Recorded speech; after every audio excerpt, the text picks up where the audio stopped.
between him and Mithrandir. You have this aged sage, this grand wise man who knows all the secrets and all the mysteries, and he's been banished and he's forbidden and all this stuff.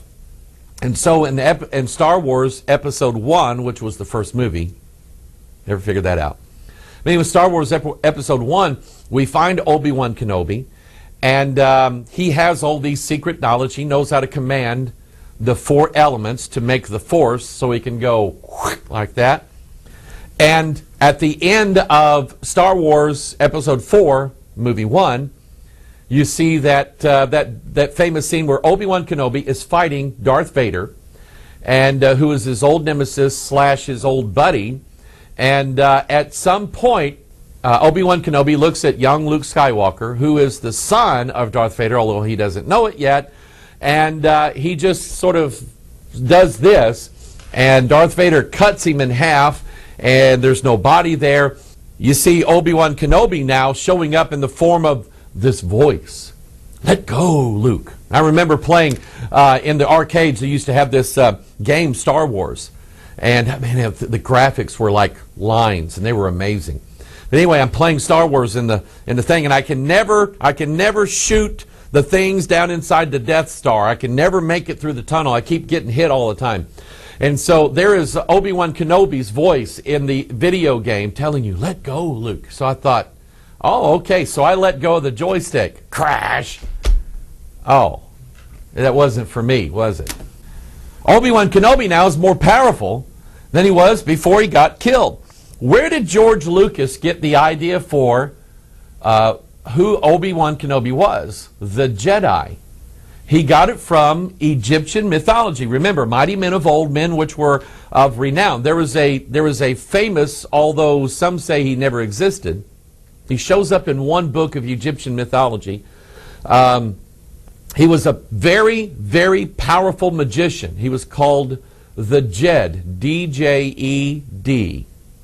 So George Lucas pulled from him these magicians who have this power. Supposedly, the Jed, this magician, they did a test of him, and he had the head of a goose cut off, and here's the head over here, and here's the body over here.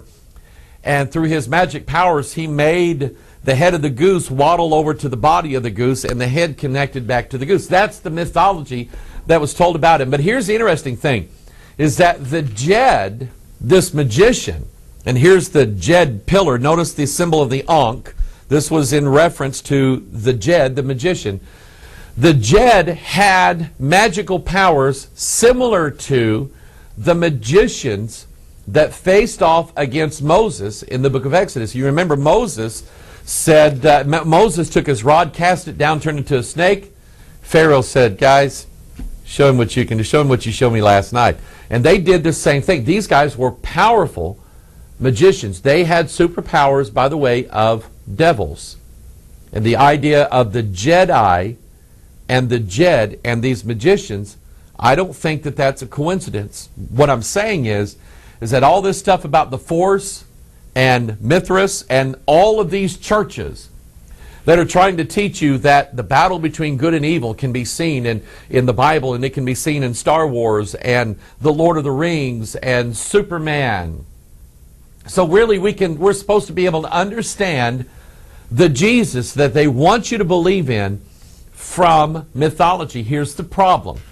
Peter said that we had not followed cunningly devised fables in telling you the story of Jesus Christ. We didn't follow the mythologies and the fables of Mithras, the dying god. We told you plainly the story of the Son of God who died for the sins of mankind. And he said, I heard the voice of God saying, this is my beloved Son. But he said, we have a more sure word of prophecy, whereunto you do well that you take heed. And he's talking about the Holy Bible. So here's all these churches now telling you, oh, Mithrandir is Jesus because he died and resurrected. The lion from C.S. Lewis. C.S. Lewis borrowed all his ideas from Tolkien. The lion in The Lion, the Witch, and Wardrobe, he's Jesus because he dies and is resurrected. No, there's another lion that does that called Mithras. Lord of the Rings, oh, you can see Jesus there. Or Star Wars. You know, it's good how Darth Vader used to be bad, and now he's good through the power of the Force. Come on. We're supposed to teach people about Jesus through the Bible, not through cunningly devised fables. And so this brings in what is the biggest thing going on right now, and that is the movie The Man of Steel. I started seeing this before the movie actually came out, as probably many of you did. If you attend a church somewhere, the churches, there is a marketing company. They make money. They make a lot of money. That's their job, is to make a lot of money. They contract with the movie studios. The movie studios wants to market their films. So the marketing company contracts with the film company. The film company pays them money. Then the marketing company goes out and goes to these churches and sells these packets of film clips, and they've got guys in cubicles that are writing prefabricated sermons for the preacher to preach. It's not how it's supposed to be done. And so they, watch this. Now the marketing company gets money from the movie studio. The marketing company again gets about $1,000 a pop from the churches to get these movie clips and these pre-recorded, prefabricated sermons, so the pastor doesn't have to do anything. Just give them money and they'll give you the sermon to preach. And they're promoting these movies inside these churches. And this is what they did with The Man of Steel. If you watch The Man of Steel, you understand that The Man of Steel was basically a 2-hour evangelistic film for Mithras, for the dying God who's resurrected, who gives his life in aid for mankind and is resurrected, and now he's more powerful and all this. It's the same story is what it is. And here these churches all over the country are promoting the wrong Jesus. Let me show you. I went to see the movie because I had a feeling this is what they were going to be dealing with. The date that the movie came out, 6/14/13. They did that on purpose. 6 and 14 is 20, plus 13 is 33. That's when the movie came out. There's a reference, in case you don't know what that means. Let me just show you this. The son of Satan, guess when his birthday is? February the 2nd. It's the 33rd day of the year. In Morals and Dogma, Albert Pike has a big number 33 right on top of this double-headed eagle that represents, he's got 33 stars here, Ordo ab Chaos. Order comes out of the chaos, comes out of the pit. That's what this is referencing. That's what that's talking about. Jesus. Superman tells you in this movie that he's 33 years old. So there is a connection. You will say, well, Jesus was 33. There is a reason why. Jesus came when he died. He destroyed the power of this guy here. And the Bible says that he made a show of his enemies openly on the cross. That's why he was 33. He was showing the death of this guy right here. That's what he was doing. So anyway, The Man of Steel comes out on this particular date. And I'm following along as we see the story of the God who comes down from heaven. He is a secret God, which means he can't tell everybody his real identity. He is from Krypton, which means secret. You didn't know that, did you? Okay, that's what you thought. Well, it's named after the element krypton. The word Krypton means secret. That's where he came from. And in this movie, General Zod, they had to retell the whole thing. General Zod is the protector of Krypton. And General Zod wants Kal-El. I'll tell you what that means in a minute. And he knows he's on Earth, and he threatens all of mankind. I'm going to destroy humanity unless I get Kal-El. And so here Kal-El, young Superman, Clark Kent, goes into a church of all places. And he's talking to the priest in there, and the priest said, "Are you troubled, my son?" You know how they do. And Kal-El, the son of Krypton, the son of Jor-El, is talking about how I'm that guy. I'm the guy they want. And I don't know if I should do this or not. What he's doing, he's not sure if he wants to go give his life in sacrifice for all of humanity. And he's in a church. And he just happens to be, by the miracle of movies, his image is right in front of this mural that's inside this church. Here it is right here. This image of Jesus in the Garden of Gethsemane before he goes to offer his life for mankind. And Jesus is in the Garden of Gethsemane going, Father, I don't know if I want to do this or not, but nevertheless, not my will, but thine be done. And here is Kal-El doing the exact same thing, and they put him right in front of this image. And I'm going, I get it. I know what that is. Then you see him. Now he's going to do it. Now he turns himself in. And you see him being led away in handcuffs. And here is an image, this famous picture of Jesus Christ in handcuffs before Pontius Pilate.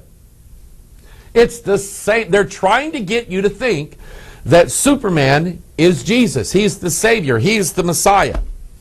Then he's up in space now, and he's seeing the hologram of his father, Jor-El. And Jor-El is telling him, son, you can do this. Go and give your life now for the entire world. And then I'm watching this and I'm just going, oh, come on. Because here's his image of Superman. He's floating out of the spaceship like this, making the sign of the cross. Remember Quetzalcoatl, and the image of the cross. Mithras, the image of the cross. All these other dying gods had the image of the cross associated with that, and that's what that's what Kal-El is doing. I made some notes during this movie. I mentioned that Kal-El, 33 years old when he does this, he's the son of Jor-El. Now, Jerry Siegel and Joel Shuster are the two guys who invented Superman. They invented Superman, Jor-El, Kal-El, Krypton. They invented all this stuff. These were two Jewish men, probably were trained somewhat in Judaism, which by and large is Jewish mysticism, the Kabbalah. So they named these gods El, E-L. That's the Hebrew word for God, as in El Shaddai. They knew what they were doing. Jor, El, God. Kal, El, God. He's a God who comes to the earth to save mankind.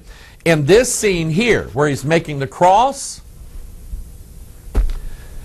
Jor-El tells young Kal-El, you'll be the bridge that joins our world, Krypton, the secret, with their world.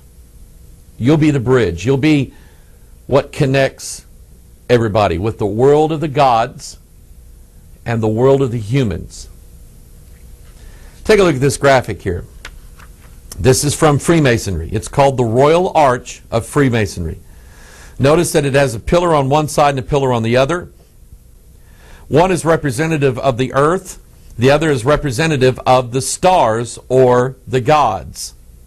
And they're joined together by what's called the keystone. Here's an image of the keystone. It joins the arches together. The two things, the bridge, it's what connects the gods and the humans together.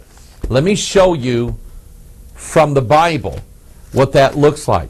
You remember Nebuchadnezzar had a dream, and he couldn't get his astrologers to tell him what that dream was, and so he was going to have them all killed and so on. And so Daniel steps up. God gives Daniel the interpretation of the dream, and he says, Nebuchadnezzar, you saw 4 kingdoms, and the 4th kingdom is unlike any of the others because it's made of iron. Stars have iron in them. And it's made of iron, and you see the feet and the 10 toes, it's iron mixed with miry clay. And so he says in Daniel chapter 2, he says, the iron, for you saw the iron mixed with miry clay, they shall mingle, in verse 43, they shall mingle themselves with the seed of men. In other words, there's going to be a bringing together of this star kingdom with the human kingdom. That's what was taught in Superman. That's the mystical mystery themes that if you didn't know any of this stuff, you wouldn't understand it. And so they're trying to teach it to you in a subtle fashion. And you have this in your mind now. Superman is what bridges between the God world and the human world. It's what connects them. That's what the Masonic keystone represents. Here's another graphic here. You see these 2 pillars, Jachin and Boaz. One has the world on it, and the other one has the globe.